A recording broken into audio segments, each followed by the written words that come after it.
नमस्कार मित्रों, पुराना दोहा है, आपने कई बार सुना होगा कि जाकी रही भावना जैसी, प्रभु मूरत देखी तिन तैसी। इसके अलग अलग अर्थ भी निकाले जा सकते हैं, लेकिन इसका सीधा अर्थ वो भी बड़ा स्पष्ट है, उसे भी अगर समझने का मन हो तो समझा जा सकता है। आज जिस घटना का जिक्र मैं कर रहा हूँ वो एक कुंभ के मेले से जुड़ी घटना है। घटना नहीं है, एक वास्तविक स्थिति है, वस्तुस्थिति है। वस्तुस्थिति ये है कि वहाँ पर बहुत सारे जो ईश्वरीय अवतार हैं या उनके अंश हैं या ईश्वरीय अवतारों के वंशज हैं या उनके अंश भी हैं, जैसे हनुमान जी को हम लोग भगवान शिव का अंश मानते हैं, अंशावतार मानते हैं। तो अलग अलग रूप में अलग अलग एक उपस्थिति वहाँ सबकी दर्ज हो रही है। जिस उपस्थिति का मैं जिक्र कर रहा हूँ वो है शिरडी के साईं बाबा की उपस्थिति। अब उनके श्रद्धालुओं ने वहाँ पर, वैसे तो ये 1955 में पहली बार वहाँ एक छोटा सा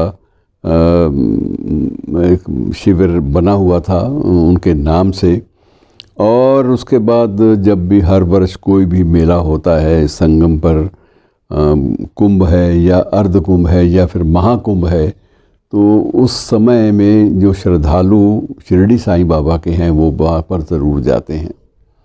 अब वहाँ पर पिछले दिनों जो प्रबंधक हैं उनसे, ये त्रिपाठी जी हैं, कोई प्रबंधक हैं वहाँ पर, जो शिरडी साईं चैरिटेबल जो ट्रस्ट है उसके मैनेजिंग ट्रस्टी का प्रतिनिधित्व करते हैं। तो उनका ये कहना है कि हम तो ये मानकर चलते हैं, हमारी आस्था ये है कि हमें दिखाई भी देता है और हम ये बात को इस पर पूरी आस्था रखते हैं, विश्वास रखते हैं कि शिरडी साईं बाबा हर रोज़ सुबह संगम में डुबकी लगाने के लिए आते हैं।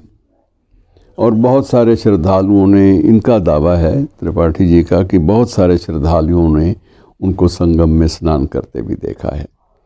अब इस बात का कोई भी, अगर आप ये चाहें कि कोई प्रामाणिक या वैज्ञानिक या फोटोजेनिक कोई प्रमाण मिल जाए, तो ये प्रमाण मित्रों, ये तो तर्क का मामला है, इससे आस्था का सवाल नहीं जुड़ा हुआ।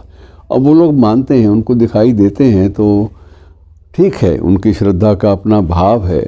और जिनको लगता है कि नहीं ऐसी बात संभव ही नहीं है, तो वो उस बात का अपना वो स्टैंड ले सकते हैं। लेकिन त्रिपाठी जी ने एक बात जो बड़ी अच्छी कही कि उनसे जब पूछा गया, कुछ पत्रकारों ने पूछा कि क्या महाराज, जब देश भर में बहुत सारे धर्माचार्य विरोध कर रहे हैं इनके मंदिरों का या इनकी मूर्तियों का, तो यहाँ भी आपको कुछ विरोध झेलना पड़ा? उस स्थान पर जहाँ सभी धर्माचार्य, सभी महामंडलेश्वर सभी मौजूद हैं, स्नान करने के लिए आए हुए हैं, तो यहाँ कोई विरोध नहीं हुआ? तो उनका कहना था कि यहाँ कोई किसी किस्म का विवाद नहीं उठा, कोई विरोध नहीं हुआ। ये विरोध सिर्फ उन मंदिरों के बारे में होता है जो मंदिर तो श्री कृष्ण के हैं या मंदिर श्री राम भगवान के हैं और उनके कोने में एक तरफ साईं की मूर्ति भी लगी होती है। ये विरोध जो है सिर्फ वहाँ तक सीमित है। ये अलग शिविर है शिरडी साईं बाबा का, और ये ट्रस्ट की ओर से औपचारिक रूप से घोषणा के बाद लगाया जाता है। और ये कोई आज का मामला नहीं है, ये 1995 से चल रहा है। और इस बार जो आस्थावान, जो श्रद्धालु, जो शिरडी के साईं बाबा में विश्वास रखते हैं, वो अब जब यहाँ संगम के लिए स्नान करने आते हैं, संगम पर महाकुंभ स्नान के लिए, तो उनका ये कहना है कि हम लोग तो रोज़ देखते हैं कि बाबा आकर स्नान करते हैं।